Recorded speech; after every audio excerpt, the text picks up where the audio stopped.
Going on, everybody, and welcome to the Tuesday edition of the Stochastic NHL Strategy Show. I'm your host, Josh Harris. Interesting slate last night. Oilers laid an egg. Stars, for the most part, laid an egg. That Duchesne line got salvaged late. Colorado 2 was okay. They really needed a bonus or one more goal from that line.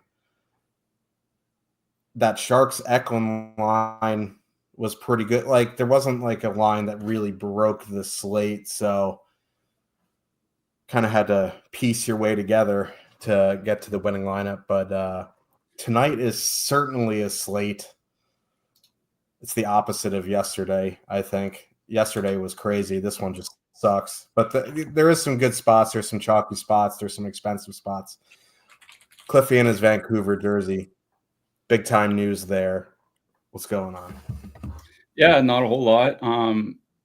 It's funny. We talked about it yesterday on the show with regards to Montreal's improved team defense.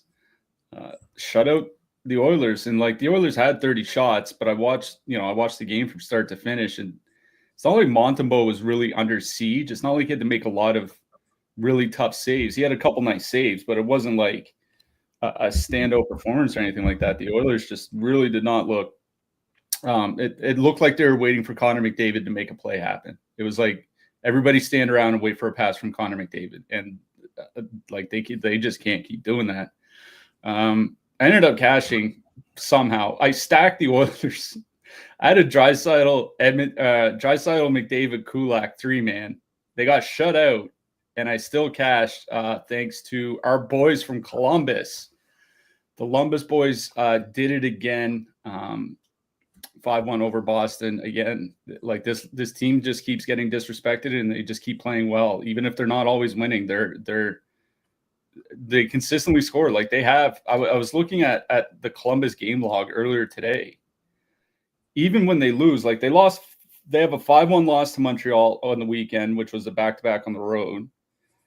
They have a 2-1 loss in overtime to San Jose. Other than that, a 3-1 loss to Minnesota. Other than that, they've scored at least 2 goals in every single game this season. So they're consistently getting on the board, and they're consistently in games. So nice to see from Columbus, but last night was last night. Tonight is tonight.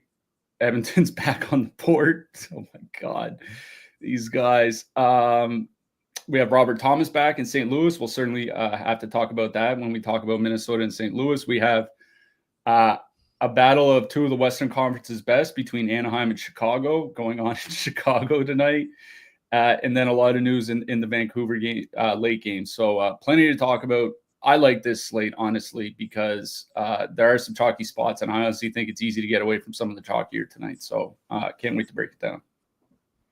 Yeah, and before we do, we have a $20 super chat from Grade A Flicks. What's up, fellas? Very thankful for another show and seeing you two on my birthday. Will not play the slate, but we'll be doing a bit of betting tonight. Keep up the great work. Arden from Yonkers.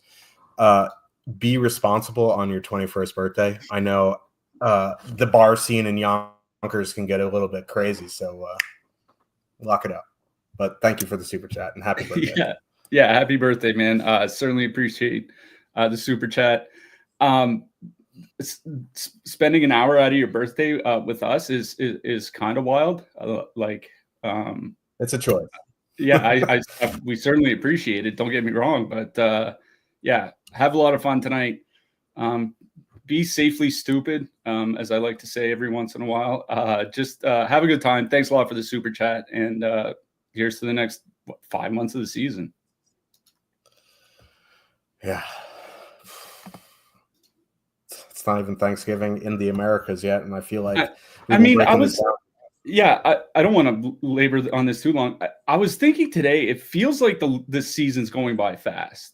We're 20% of the way through the season. There is a break in February for the Four Nations Cup. There's technically 5 months left in the NHL season, but 20% of the schedule is already gone.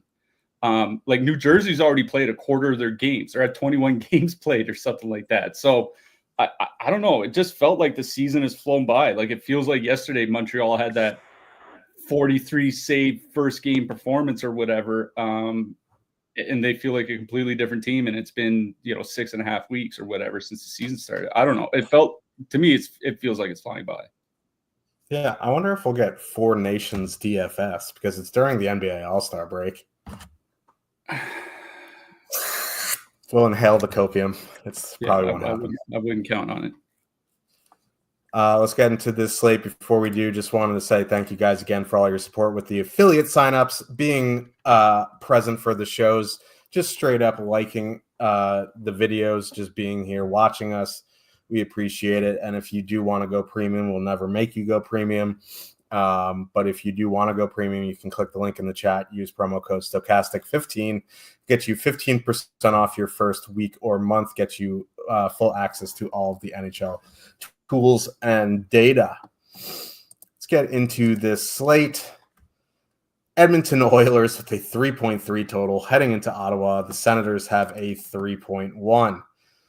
Obviously, Edmonton got shut out last night. They were going 11-7.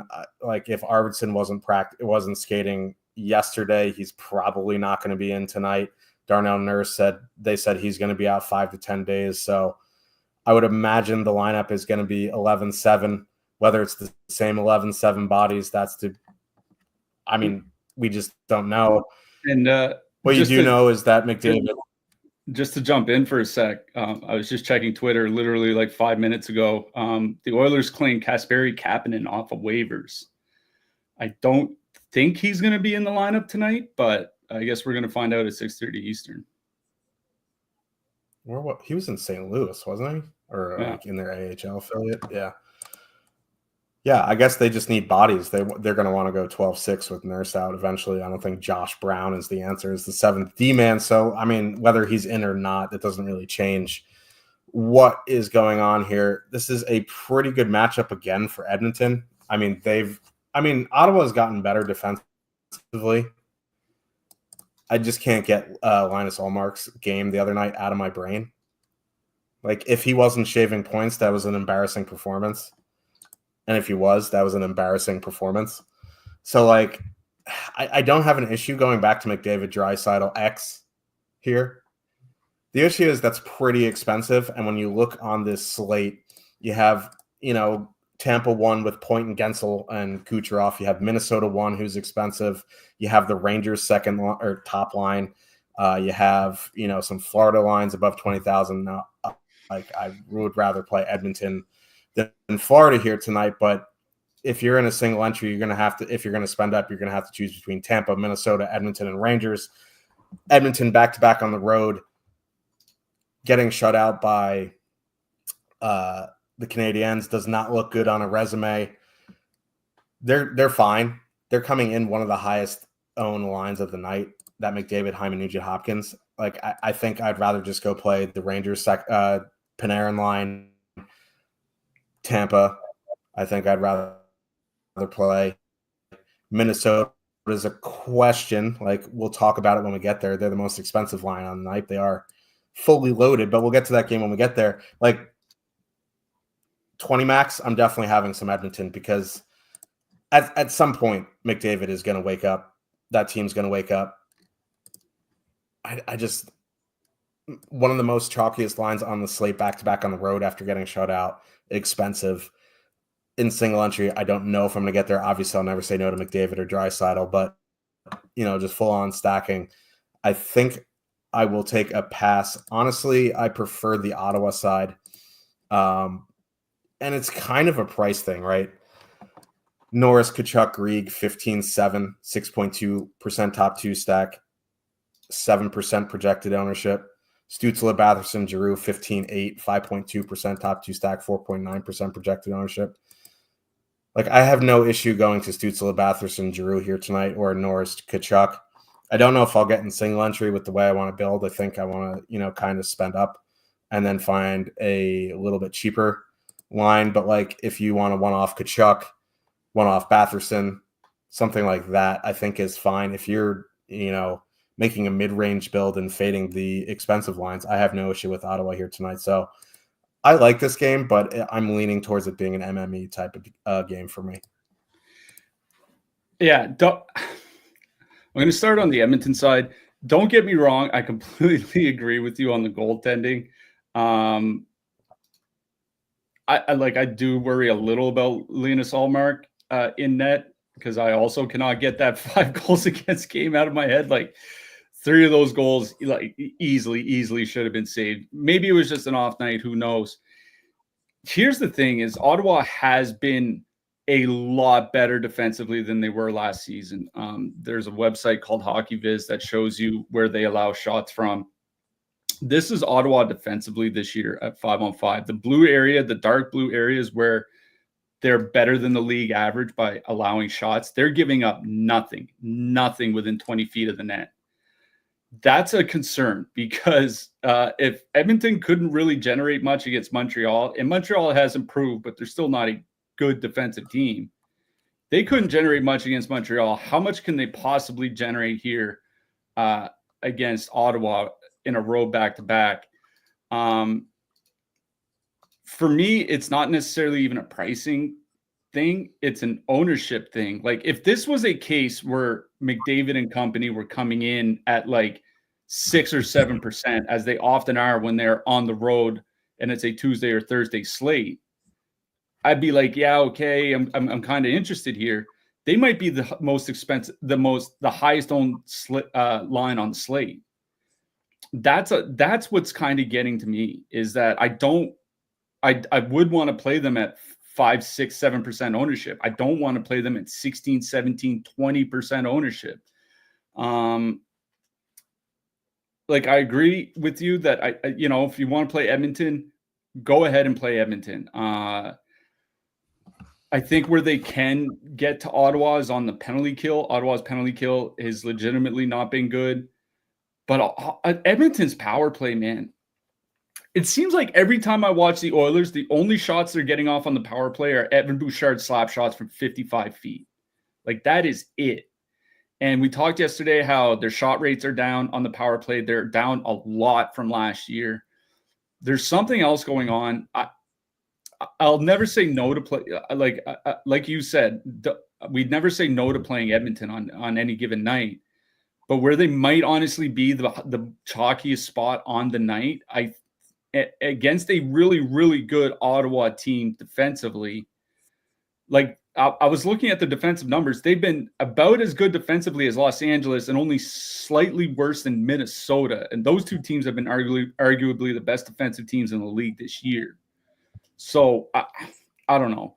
At that ownership, I think it's a pass for me from Edmonton. But again, like you said, would never say no to playing the Oilers on any given night. They can break any slate at any time. I just, to repeat myself, I honestly kind of assumed that they'd be coming at 5, 6, 7, 8% ownership, not, double that at least.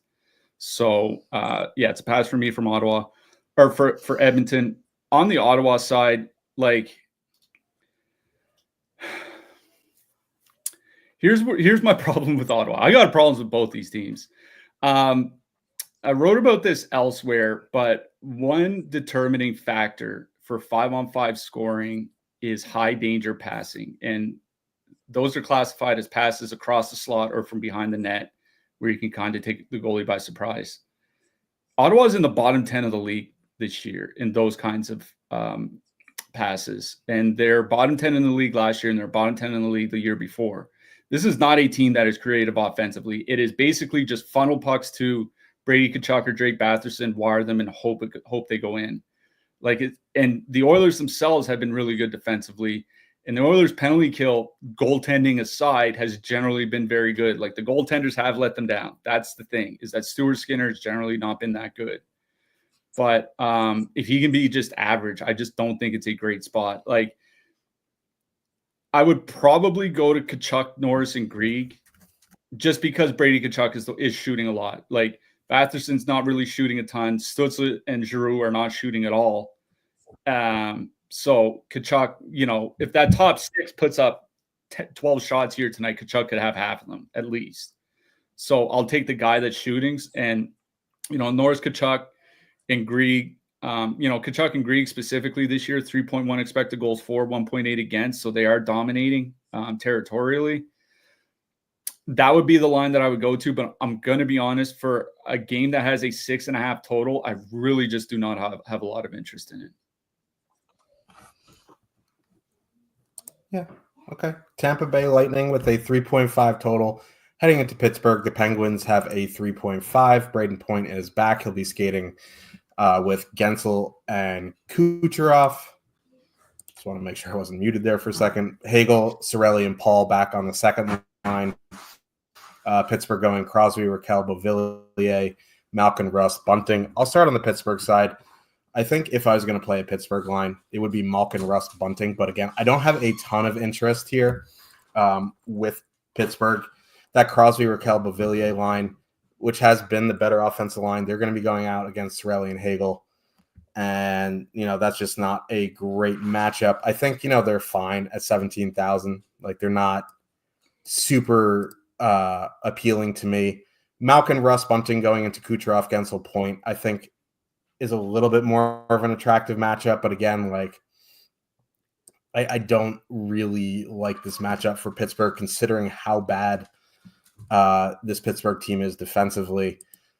Like, if anything, it would be Malkin, Russ, Bunting, but I'm not super high on Pittsburgh here. The Tampa side is a lot more interesting to me, and that Kucherov, Gensel, Point line is 23,400. Pittsburgh has been atrocious defensively at 5-on-5. Their penalty kill has been decent, and that's the one thing they can say for them defensively. And this is Point coming back. I mean, they were pretty bad from a generation standpoint outside of Kucherov. They were getting better, and then Point got hurt. At 23-4, they have the highest top two stack of the night at 31.7%, 16.6% projected ownership. But again, like, this is a really, really good matchup 5-on-5 for them. I don't mind spending all the way up here for Tampa 1. The thing is, they're really expensive. You're going to have to find a line that will fit in with them.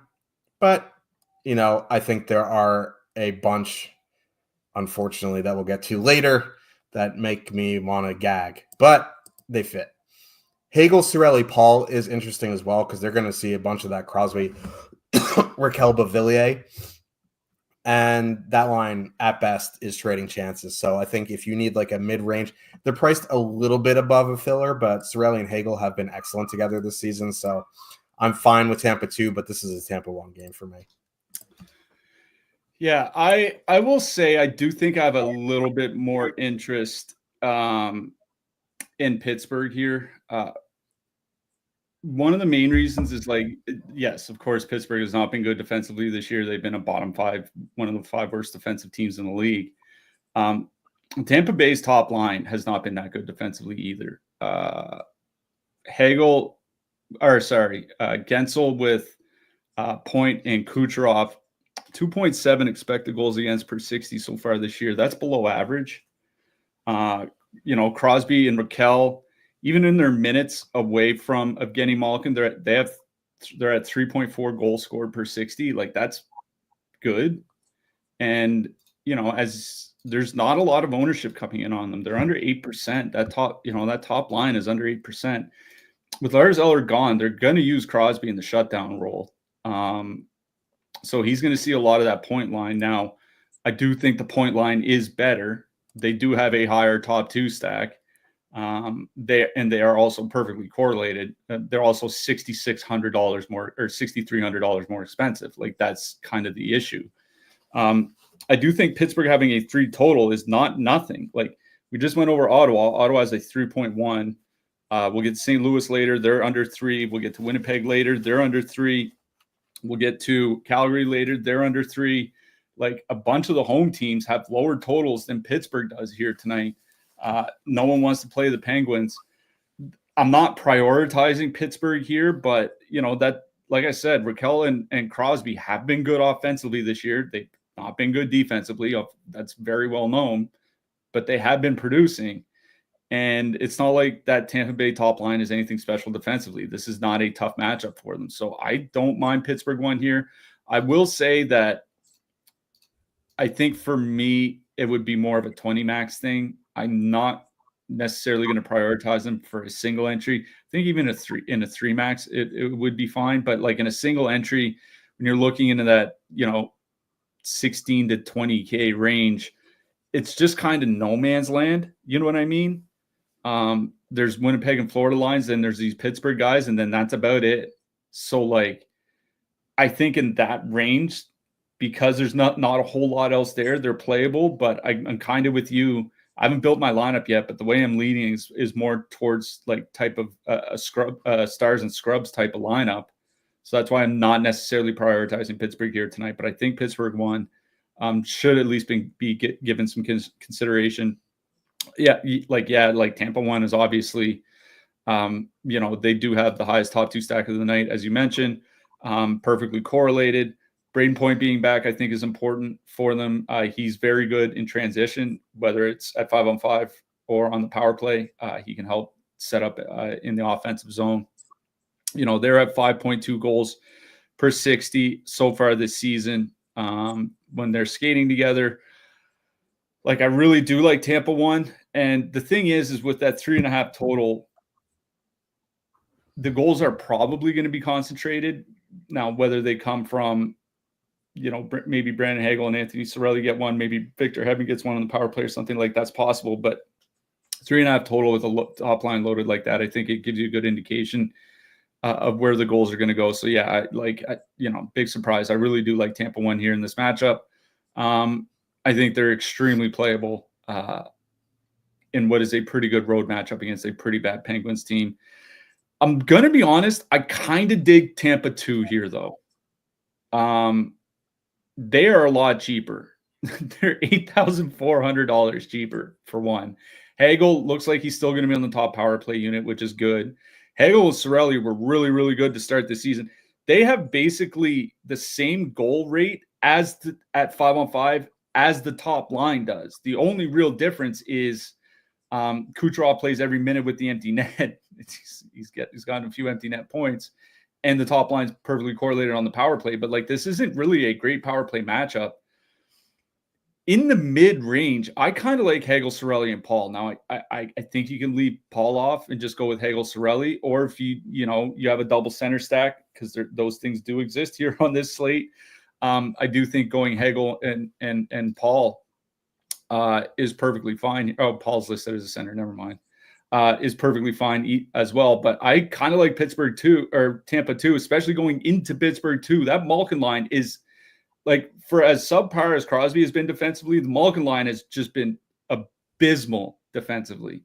I do think Hagel and Cirelli can take advantage of that. So I prefer the Tampa side as well. I honestly am kind of leaning Tampa too, because I think it's a great matchup, and I'm not really super excited about the power play matchup. It's more about 5-on-5 for me. But I do think Pittsburgh 1 is in play, especially as you make more lineups here tonight. Yeah, that's fair. I just, I'm a notorious Pittsburgh fader, so maybe I'm biased. A game that is a little bit more interesting than it was at the start of the day. Minnesota Wild with a 3.1 total heading into St. Louis. The Blues have a 2.4. Bobby Thomas back for the Blues. They're loading up that top line. Thomas, Kyrou, Buchnevich.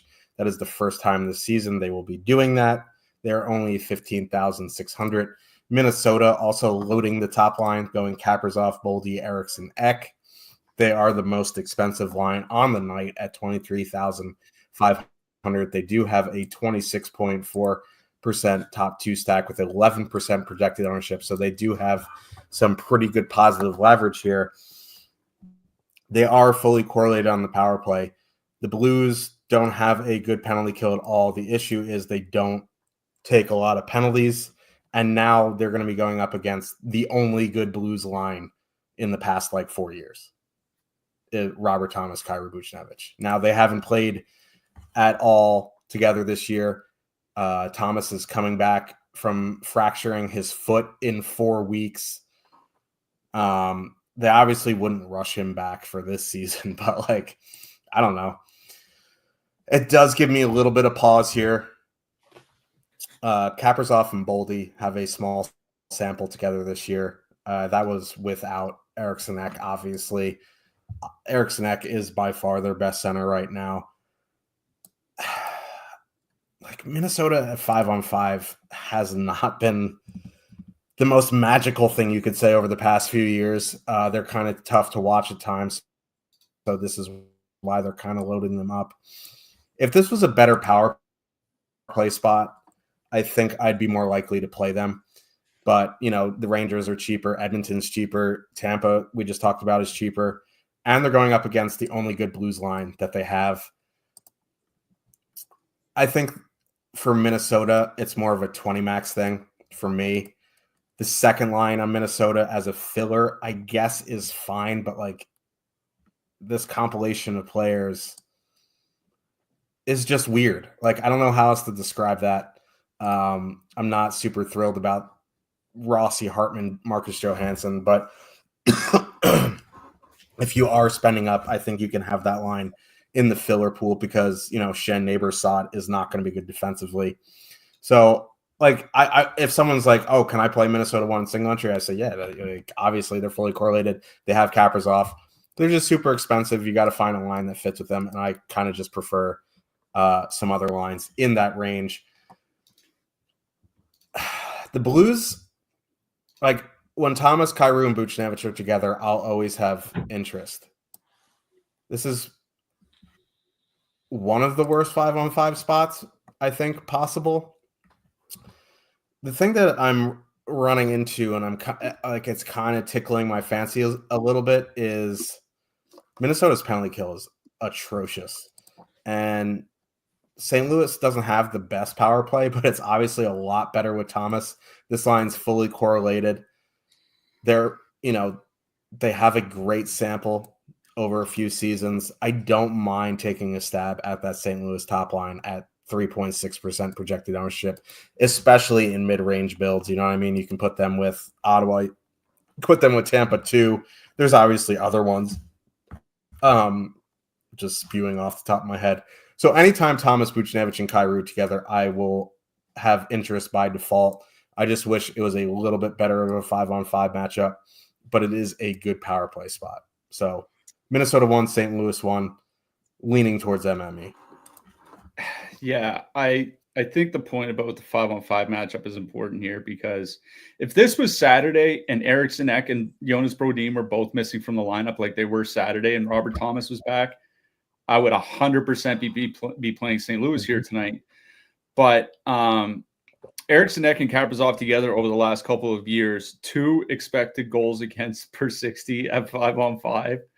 And don't forget, that includes last year with Brodin missing a quarter of the season and Spurgeon missing 3/4 of the season or whatever it was. This blue line is now fully healthy. And they are going to send out the Robert Thomas line against Kaprizov and Zuccarello and Boldy. So, it's just a really tough matchup. Obviously, if you're 150 maxing, you're probably going to have some St. Louis. Even in a 20 max, I don't know if I would get there. So, I'm glad that they're back together. Maybe they can double dong on the power play and get an empty netter or something like that. You don't need a ton from them at 15,600. The thing is even over the last couple of years, they're at over 500 minutes together, 2.9 goals per 60 at 5-on-5. That's good. It's above average, but it's not elite or anything. The Rangers top line is a goal and a quarter higher or something like that. It's a lot. And I think it goes back to what you're saying about St. Louis. It's this has been their best line for the last 3 years, and it's a little bit above average. So it's tough times for the Blues, man. So yeah, I don't have a ton of interest in St. Louis. My interest is on the Minnesota side. My interest is in the top line. Whether Thomas is back or not, I don't think it's enough to stop that top line. I wrote about Kirill Kaprizov in the picks article. Not only is he leading the league in points per game, which feels preposterous 6 weeks into the season, but in those minutes with Joel Eriksson Ek, 32% more shots, 37% more expected goals, and 38% more goals at 5-on-5 when Kaprizov has Eriksson Ek as opposed to anybody else as a center. That is like for a guy that's one of the top producing wingers in the league to be 30% better than that. Like and with Brodin back here tonight for Minnesota with Jared Spurgeon healthy, like everybody's healthy. And the thing is with Minnesota, we'll get to defensemen at the end, but they moved Declan Chisholm to the top power play unit. So you can stack the top line plus Chisholm for like 26K. Like it's not really that bad. When you average it out, it's like 6,500 per player in a 4-man stack. It's not that bad. So like, I do think Minnesota 1 is very much in play here. If you don't want to pay up on full stack and just one-off Kaprizov, like I think he's arguably the top play on the slate. I think he's third by fantasy point projections. That's stochastic, second amongst all wingers. So, like, I think one-off Kaprizov is fine, but I really do like this matchup for Minnesota. There are no matchup concerns for me. The only concern I have is that the Blues just take like one penalty, and Minnesota doesn't really have any power play time. But other than that, I really love this matchup. I love the top line. It's one of my favorite lines on the slate. I really like Minnesota 1 here. Yeah, I'm kind of like whenever Eriksson Ek and Kaprizov are on different lines, I always say like the power play stack I want is Eriksson Ek, Kaprizov, and Boldy. I do have concerns that the Blues just won't take enough penalties, but can they get there 5-on-5? Sure. I'm kind of leaning towards other lines for me, but like again, like one-off Kaprizov is one of the best. Like same thing with Tampa, right? One-off Kucherov, completely fine. One-off Kaprizov, completely fine. You know what I mean? You don't want a full stack and still get some exposure to those heavy lines. I think that is perfectly fine.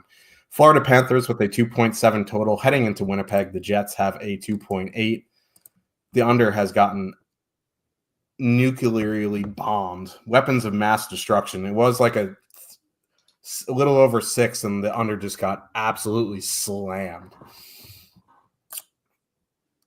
This is a flowcharty game, can you say? Like Kyle Connor, Shifley, Velarde, going to see some middle 6 matchups. I don't mind them in MME at 19.8 because no one's playing them. They're kind of priced in no man's land, and it's a perceived tough matchup. It is actually a tough matchup. The issue, like, if this was Florida last year taking 4.5, 5 penalties a game, I'd say, yeah, I think in MME and 20, even in 20 max, I'd play them. But like Florida's just not taking any penalties.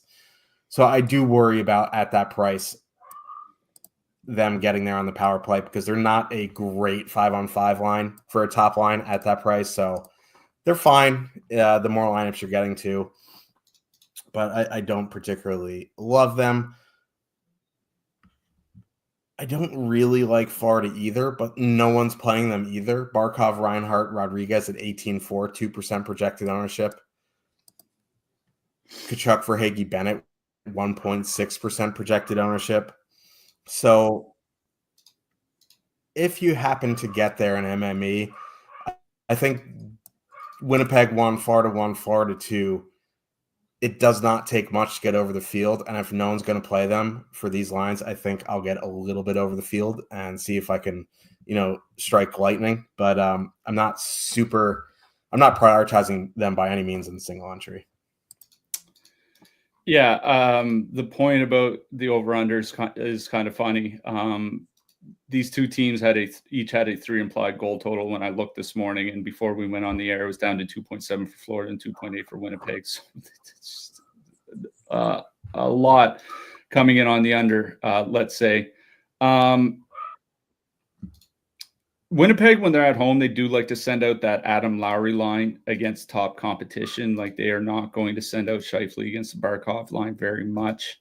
Does happen. I mean, there's 60 minutes in a game. You can't always get perfect matchups, but they do like to send that Adam Lowry line out quite a bit when they're at home against the Barkov line. And the Adam Lowry line, like it's been good. Not elite, especially not at home when they're in tough matchups. So like, I do think there is a little bit of interest from me on that Florida top line: Reinhart, Barkov, Rodriguez. 6.6% top two stack, 2% ownership, 18,400. That line, again, dominant territorially. They're scoring a lot, mainly because they're shooting 24%, like 23.7%. But I keep waiting for Sam Reinhart to regress, and it's just not really happening. Never going to happen. Yeah, this guy's going to shoot 25% forever. So I don't mind the 5-on-5 matchup, and like Winnipeg's penalty kill is not that good. Like, it's fine. It's not bad, but it's not great. I don't mind Florida 1 here, especially where they're getting more minutes. Again, we talked about Florida 2. I was looking at Florida 2's minutes basically in the month of November, which is basic since Alexander Barkov came back. Kachuk, Verhaeghe, and Bennett, like 15.5 to 17.5 minutes at 20,100. Like, that's an easy pass for me. So I think it's Reinhart, Barkov, Rodriguez, or nothing else. I guess if you want to go to like a Lundell, Luosterainen 2-man, or Lundell, Bachvis 2-man or something like that, because you are playing an expensive Edmonton, expensive Tampa, expensive Minnesota, like those types of things. I think those things, like, I think the third line is kind of in play here. But for me, it'd be Florida 1 or bust. On the Winnipeg side, this is not a good matchup. It would be the Winnipeg top line, just because they are going to avoid Barkov for the most part. And, especially going up against the Kachuk, Verhaeghe, Bennett line, I don't think there'd be a lot to worry about. 19,800, 2.2% ownership, 8.8% top two stack. They are perfectly correlated, which is nice. Florida's not taking a lot of penalties, as you mentioned. I did look, like, over the last month, they're about league average by time shorthanded per game. So they have been taking more, but still not a lot, if that makes sense. But they do have a good penalty kill. It would be either top line for me in this game, but honestly, I do think that this is another game where, at least amongst the forwards, I just really don't have a ton of interest in a single entry. Yep. Anaheim Ducks with a 2.8 total heading into Chicago. The Blackhawks have the biggest total on the night at 3.6, my friends.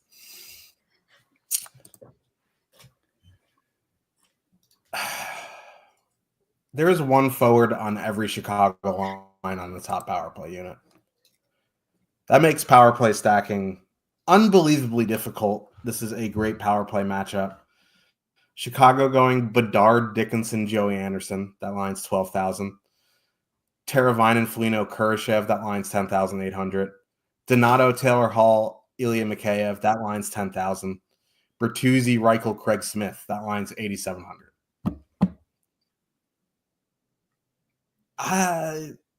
They're a team. Like, I guess, like, obviously, if I'm going to play Chicago here tonight, since I don't want a power play stack across four lines, it would be Bedard, Dickinson, Joey Anderson. Like, Dickinson and Joey Anderson are great defensively. You throw in Bedard, who's great offensively, and you get a line. Like, I don't know, like, what they're going to be. They have a 2.6% top two stack, 8.3% projected ownership. Like, all these lines are severely negatively leveraged. The thing is, they're so cheap that they fit with anybody. Donato, Hall, Mikheyev, I think, is interesting, but that line is 10,000. They're coming in with 11% projected ownership. Honestly, like I don't want to play Chicago here, but they're like, they have the highest total. Bedard's on a line that's $12,000 is insane. Like, honestly, like, if I'm going to play Chicago, I think I'm just one-offing Bedard or doing like Dickinson, Bedard, and calling it a day. Like, honestly, I'm so mad at the Blackhawks right now. I'm just going to put in John Gibson and go to sleep. I think that's like the plan for me right now. I like, honestly, I don't know if I'm going to play the Blackhawks or Gibson, but like, I just don't like these Chicago lines. I want to power play stack them, but you can't. I guess you could do like a Bedard, Donato, and then the power play quarterback. It's just not ideal. I have a little bit more interest on the Ducks side. Now, Dickinson's going to take top comp, and I'm going to assume it's Strome, Terry, Vetrano, but I don't know for sure. That would give me some interest in Carlson, Zegras, Killorn. But really, like, if there's a line in this game that you like and you're spending up, you just go play them, right? Like, these lines are disgusting. They're cheap. They're negatively leveraged. But Chicago has the highest total on the night, and I hate chalk Chicago night. Yeah, I don't like chalk. I was mentioning in our Discord, in our chat, that this seemed very familiar to me, that there was a massive Chicago chalk night last season when they were at home to Anaheim, and there was back in December of last season, and Chicago won, but they won 1-0, and Peter Mrazek had to make 37 saves. Like, Chicago got outplayed by the Ducks, and probably should have lost, and they only scored 1 goal. Now, there was a game, I think in late March or something like that, where Chicago beat Anaheim 7-2. So I guess that's the other side of the coin. But I wrote up the Bedard, Dickinson, Anderson line for 2 reasons. One, they're like, I'm fairly certain they're going to get the most ice time. Bedard is, he is their best player. He's shooting like 5%, and he's still on pace for, and this is the lowest scoring team in the league, and he's still on pace for a 60-point season and 3 shots per game. Like, he's doing everything that he can. But I'm going to be honest, what you mentioned about like a Donato Bedard 2-man, maybe add Vlasic on the blue line, that's what interests me. I wrote up Ryan Donato in the picks article today, again, free to read over at Stokastic.com. 1609 per game in the month of November, 6-year high in shot attempts per 60, shots on goal per 60, and his marks this season are in the 93rd and 96th percentile of the league. He is shooting a lot, and he's on the power play with Bedard. Now, the thing is like, if you use Bedard and Donato, Donato 4,200, Bedard 7K, Vlasic 3,700. So it's not really that cheap to put them in with like a Minnesota or Tampa stack, but you can do it. You just have to kind of punt everywhere else. That's kind of what interests me here, because I do think you want to take, like, the one thing Chicago has generally had this season is a good power play. Now, it's generally been with Seth Jones. They haven't had another power play defenseman kind of step up in his place yet. But they've generally actually had a good power play, and Anaheim's penalty kill is very, very, very bad. So I do want to focus on the power play, guys. I think you can even do like Bedard, Dickinson, Donato, and stack 3 guys across 2 lines. Like, that's the kind of thing that interests me in this game. I don't think I'd necessarily just straight stack an even strength line here tonight. I would want at least 2 power play guys in my lineup. That's kind of how I'm approaching Chicago here tonight. On the Anaheim side, like, it feels like a spot. Well, it feels like a spot where you would want to play them, but Chicago's not bad defensively. Chicago's had a good penalty kill. Anaheim is drawing a lot of power plays. That's the one thing they can hang their hat on. And Vetrano, Strome, Terry are perfectly correlated, but they're also coming in at like double the ownership of their top 2 stack percentage. I don't know, man. Like, I think I wrote up Cutter Gauthier because he's still shooting goals in back-to-back games. One off Gauthier I think is perfectly fine. If you want a full stack Vetrano, Terry, and Strome because you're not playing Anaheim and Tampa and you want to play them with Ottawa, or you want to play them with Pittsburgh, or something like that, I think that's fine. But my interest in this game, I can't believe we're at this point of the season already, is on the Chicago side. But I would try to figure out a stack with at least a couple guys from the Chicago power play, because if they do put up 4 or 5 goals here tonight, I have to figure that the power play gets involved somehow. Yeah. This game's going to mess up the slate no matter what you do. I feel like. So let's talk about the Islanders. The New York Islanders with a 2.8 total heading into Calgary. The Flames have a 2.8 as well. This game's also a 5.5 total. Multiple on this slate. All these lines are super cheap. All these lines are negatively leveraged. Horvat, Lee, JG Pajot, Nelson Palmieri, Sipelkoff for the Islanders.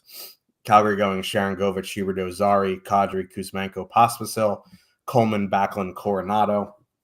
Honestly, like, I don't have a ton of interest in Calgary despite their prices. They create a lot of quantity. They don't create a lot of quality. If anything, I think I would two-man like Kadri Kuzmenko. But I don't particularly love that, despite that line being 11,200. Sharon Govich, Huberdeau, Zari, like one off Zari, one off Sharon Govich is fine. If I was going to full stack a line, I think it would be Coleman, Backlund, Coronado. But again, like Backlund and Coleman are just such a low percentage shooters that, you know, at that point, I'm just going to go find some cheap Chicago or, I don't know, cheap Vancouver or cheap Ducks or something like I don't know. Like I don't really love playing Calgary. The Islanders side is a bit more interesting. Nelson Palmieri Sipelkoff is the line I would go to. They're 13,800 with 11.2% projected ownership. You can fit them in with some of the more expensive stuff. You know, Nelson's been their best, like they're maybe just their best player since Barzal has gone out. He was their best 5-on-5 player with Barzal in. I'd much prefer Islanders second line to the Horvat Lee Pajot line. They're $1,300 cheaper. They obviously have more ownership, but they do have the highest top two stack in this game. So it would be Nelson Palmieri Sipelkoff for me. Like if you want to take bits and pieces from Calgary to get in some more expensive guys, I think that's fine. I don't have a ton of interest stacking. Yeah, on the Calgary side, it would probably be Huberdeau, Zari, and Sharon Govich for me. Mainly because they are perfectly correlated on the power play. And one thing that the Islanders really haven't had this season is a good penalty kill. It's been years now since they've had a good penalty kill. And it's the same case again. Not that Calgary's power play is really any good or anything like that, but you know, the Islanders do really struggle on the PK. Now, the flip side of that is the Islanders don't take a ton of penalties. They're at the fifth fewest time shorthanded per game over the last month. So Calgary might only get a couple power play opportunities tonight, but at least they're perfectly correlated. I don't mind Sharon Govich, Huberdeau, and Zari here tonight if you need a filler stack to go with one of your super expensive stacks. But it's a situation where I think I'm more interested in Calgary one-offs, one-off Coronado, one-off Sharon Govich, those types of things than I am in fully stacking anything. Something I mentioned, and we'll talk about goalies later. Ilya Sorokin's not starting, but I wrote up Sorokin in the picks article this morning. 1/3 of Calgary's shots are from further than 45 feet this season. I was looking at some other teams on the slate, like the Rangers and Tampa Bay are like 27, 28%. Like legitimately, like relatively speaking, Calgary takes 20% more shots from further than 45 feet than some of the top teams that are on the slate. So like that's when that's where you talked about generating quantity but not quality. Like that's what it is. I don't know. One off, like I said, one off Coronado, one off Sharon Govich. Those things are more interesting to me than full stacking. If I'm full stacking anything, it's on the Islanders side, and I think it would probably be that Islanders second line of Nelson Palmieri, Sipelkoff. You mentioned Nelson, perhaps their best player. I think Bo Horvat's been playing pretty well since Barzal's gone out too. But you know, Nelson 3 goals in 8 games since Barzal went out, skating over 19 minutes a game. That line is perfectly correlated. Yes, they're coming in over-owned. 11.2% ownership, 6.6% top two stack. I would rather play an over-owned Islanders than an over-owned Flames. I can tell you that much. They are perfectly correlated. They do fit in if you're playing like Edmonton or something like that. And they are going to miss that Coleman Backlund line. And the Coleman Backlund line has been really, really good defensively. 2 expected goals against, 1.3 actual goals against per 60 so far this season. The rest of the line's not as much. So I do think Nelson Palmieri Siplikov is where my interest is in this game. On the Calgary side, it would probably be just taking one-offs, and that's it. Yeah. Late hammer, New York Rangers with a 3.2 total heading into Vancouver. The Canucks have a 3.2. I put that 3.2 in before the slate started. Right as the show is starting, JT Miller got announced out indefinitely. I would imagine the under is getting slammed on Vancouver, their team total anyway. Vancouver is going without Miller. They're going Pettersson, DeBrusk, Sherwood, Suter, Dakota Joshua, Nils Hoglander, and then Bluger, Heinen, and Lekaramaki.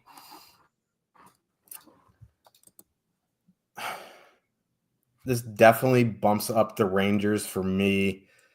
They still have Hughes and Hronek. They're definitely going to go out against Trocheck, Panarin, and Lafreniere. I just think, they were already missing Besser, and that JT Miller line without Besser was already hurting. You take JT Miller out of it, I don't think it necessarily matters what line goes out against them. What matters is Hughes and Hronek going out there. And I still really do forget, like the Rangers. Don't forget Connor Garland not in either. And he's been probably their best winger this season. So it's not even just Miller and Besser. It's Connor Garland too. Like that, I think that's a pretty big loss as well. Yeah, I don't even know what line they would even send out. Because no matter which line goes out against the Trocheck, Panarin, Lafreniere line, and I still think they're fine despite going against Hughes and Hronek. That puts the Zibanejad, Kreider, Riley Smith line in unbelievably good matchups.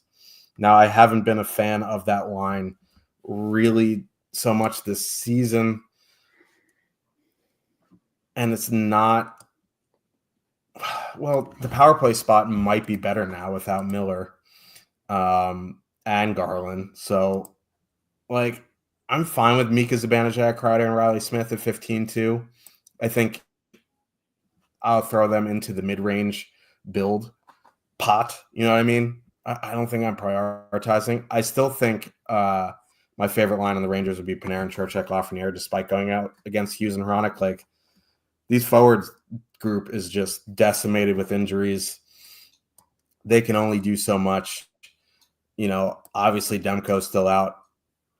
So for me, it would be Trocheck, Lafreniere, Panarin. On the Vancouver side, I think I would just do some one-offs here, like a one-off Pettersson, a one-off DeBrusk, a one-off Dakota Joshua, a one-off Lekaramaki, one-off P.S. Suter since he's on the top power play. But, man, I just don't know how these guys are going to mesh together. Pettersson, DeBrusk, Sherwood have played together, but, they'll probably run into that Fox pairing. And, the Rangers are a completely different team with Miller and Fox together on the ice compared to when they're off the ice. So I don't have a ton of interest with Vancouver here. Yeah, I mean, listen, this is hockey, and anything can happen on any given night. But Besser out, Miller out, Garland out, Sheilov starting. It kind of feels just like one of those Vancouver's going to chalk this up as a 5-1 loss and then just look ahead to the next game type of games. You know what I mean? The players don't go into a game saying, "Oh, time to lose." I mean, maybe the Montreal Canadiens and Anaheim Ducks do, but that's another story. It just feels like there's just so much missing. And the fact that Sheilov is getting the start, it's kind of indicating to me that the coach thinks this game's toast, man. Sheilov has not been good this year. I was looking at his goals saved above expected. He's giving up an extra goal above expected every 60 minutes this season. It's literally one per game. So he has not been good. they still have Hughes and Hronik. They have been arguably the best defensive pair in the NHL so far this season. It is enough to slow down lines. I just worry that it's not going to be enough to stop that Rangers top line. I really do like the Panarin, Trocheck, Lafreniere line. I did write them up in the picks article today. 11.3% top two stack, 2.6% ownership. They're at 3.6 goals per 60 so far this season, and even that I think has room for improvement, which I think tells you all you need to know about this line. I'm not worried about any of the forward combinations. I'm basically just worried about that Hughes-Hronik matchup. But with Shelov's in net, like, you don't need to unless maybe Shelov's had a good game. Like, we saw him in the playoffs last year. Like, he was a reason why they got to why they were able to sustain through Thatcher Demko's injury as long as they did. But he's been bad to start this year. If he's not good here tonight, the Rangers don't really need to generate a ton of quality to get 2 or 3 or 4 past them on the top line. I mean, so I really do like Panarin, Trocheck, Lafreniere here. If you do want to avoid that Zibanejad pair or the Hughes pairing, I would go to Zibanejad, Kreider, Smith. It's funny. I was looking at their shot maps today. One place where they're well above average by the shot map is like top of the circle, 5 feet from the boards to the right of the goalie. Which I can just imagine Zibanejad. That's all Zibanejad, yeah. I could just imagine Zibanejad just standing on one spot as everybody else skates around him, and he's waiting for the puck to shoot. They're fine. 3% top two stack, 1.2% ownership. They'll get pretty good matchups. 2 of the 3 guys on top power play, but I'll take the line that's legitimately just been playing extremely well for 13 months now. And that's Rangers 2. It's really the only line I have interest in this game. I don't have a ton of interest from Vancouver. Like, if they somehow pull out like a 5-1 win here tonight, Elias Pettersson has a hat trick, honestly, it'd be one of the best performances from a team this season. I would just, hand it to them and move on. But, Pettersson and Sherwood doesn't really breed a ton of interest in me offensively. Pius Suter with Nils Hoglander doesn't either. Like, again, there are some cheap one-offs to play, I think, just because the Rangers still aren't tremendous defensively when Fox and Miller are off the ice, but I don't have a lot of interest in stacking Vancouver here. Yeah, I see a question. The Rangers third line, they're fine if you need like an almost min price line, but like without Hedel, I worry that they'll be able to sustain offensive pressure. He is really, really good.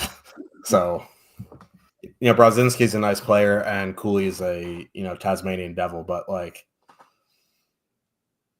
Brodzinski's not the player Philip Hedel is. Let's get to defensemen here. Top of the board, Quinn Hughes, Victor Hedman, Evan Bouchard, Noah Dobson, Rasmus Anderson, Josh Morrissey. Don't particularly love this top of the board. I think, if anything, I'm going Hedman and Bouchard, but I'm thinking about spending up tonight. I don't know if I'm going to live in this range. I'm more interested in the mid-range and the punt guys. What are you seeing? Yeah, Bouchard and Hedman 1-2, but I kind of agree with you. Even though I have them first and second, I don't have them projecting super well, and their point per dollar on Stochastic isn't that great either. Hughes at 1.5, Hedman at 1.6, Bouchard at 1.64. Like, that's not really that good. I don't have a lot of interest in spending up at defense tonight, even in the mid-price range. Like, you're looking like Justin Falk, I guess, because Thomas is back, top power play, all that stuff. Mackenzie Weegar, like, again, the Islanders don't have a great penalty kill. They do take a lot of shots. Maybe he can get you like, a power play goal and a block bonus or something like that. But, Weegar, maybe Thomas Chabot, because he's still getting 23 to 24 minutes pretty regularly. But there's honestly not a lot of defensemen like over 4K that I'm really interested in. It's the cheap guys tonight, like Declan Chisholm, min price, running the top power play for Minnesota. Uvis Balinskis, I think, is 2,800 if I'm not mistaken. For Florida, Jackson Lacombe, I think it's 4 straight games now he's played at least 20 minutes, and he's still not getting that much ice time. So Lacombe from Anaheim. Wyatt Kaiser's at like 19 minutes a game since Seth Jones went down. He's under 3K. Artem Zub might have to block a lot of shots here tonight coming from Edmonton. He's under 3K. Connor Murphy, I think, is 3,300 and has like a 2.4 point per $1,000 projection on Stochastic or something like that, because he's playing like 24, 25 minutes without Seth Jones in the lineup. So him or Vlasic from Chicago. Even Keandre Miller at 3K playing on the top pair with Adam Fox, like especially with all the injuries that Vancouver has now. I think he's a really good play at 3,000. So I just think there are a lot of defensemen under 4K here tonight that are very much in play. Where, you know, I do like Evan Bouchard. I do like Victor Hedman. I do like those spots, but just the way that I think I'm probably going to end up building my lineup tonight, I'm just not specifically targeting expensive defensemen. Yeah, agreed. Let's talk about some goalies here. This is also a night where I don't think I'll be spending up for goalie, but I do have some interest in some of the expensive guys. Philip Gustafsson at 8,400, I think is fine. Connor Hellebuyck at 8,100, Vasilevsky at 8K, Dustin Wolf at 7,900. Also, this is the first time he's getting back-to-back starts this season. I mean, you know, I guess they're monitoring his workload, but the mid-price range is where I'm living. Igor Shesterkin, if he does start at 7,600, he is the Bob at 7,300 is fine. I also like John Gibson at 7,200. That's not how you leverage the chalk in NHL DFS, but I do like Gibson at that price range. I don't mind whoever starts for the Islanders. I think it's Varlamov. I would have preferred it being Sorokin, but again, Calgary, like Cliffy mentioned, a lot of quantity, not a lot of quality. So I'm living in that 7,200 to 7,600 range. Yeah, I mean, I think John Gibson just makes a lot of sense. Listen, Chicago's the lowest scoring team in the league. They're last by goals for per minute this season. And I was looking at the numbers on the power play without Seth Jones. They'd be like average for a 5-on-5 line, let alone at 5-on-4. So like, even if it's a good power play spot, the power play hasn't been that good without Jones. Not a big sample yet, but yeah, I think Gibson at 7,200 makes a lot of sense. It sucks Varlamov starting for the Islanders. I was really gearing up to play Sorokin. I think Varlamov's still fine. This is a really good spot. But where Gibson's $300 cheaper against a much worse offensive team, I don't mind just going down to Gibson. I think Jordan Binnington as well at home for 7K. Like St. Louis does give up a lot of shots. They don't take a ton of penalties. The Wild could absolutely just pepper him for like 5 goals on 11 shots, and he's out of the game before the end of the first period. But he could see a lot of volume if he can make it all 60 minutes. So I do like a bunch of cheap goalies here tonight. I think if I were to pay up, it'd be Vasilevsky at 8K. I don't have a lot of faith in Pittsburgh to put up like 4 goals or something like that here tonight. So I think Vasilevsky at 8K makes the most sense. Wolf at 7,900 is fine, but I think even in net, it's a case where I'm probably spending 7,500 or less on my goalie. Yep. Who are you liking for your hat trick pick? We love the Drake. I'm going with Drake Batherson. This guy, we're in DMs. I say I'm thinking about playing Ottawa, and he sends me this Jennifer Lopez video calling me all sorts of names, and now his hat trick pick is someone from the team. Oh, just gotta play some mind games before we go on the show. Get you on your toes. Man, I honestly like. I'm going Brandon Hagel. I like it. Brandon. Do like Tampa here tonight. Yep, we will be back tomorrow. We're back Wednesday and Thursday. We're off Friday, so Wednesday, Thursday, Saturday for the rest of the week. Big GPPs relative on DK tonight. There is a $341 qualifier to the live final. So if you're in that stuff, good luck. Even if you're playing the quarter arcade, good luck. That's extremely hard to win. So hopefully we're starting the show congratulating you guys on your wins, and we will see you tomorrow. Good luck tonight, everyone.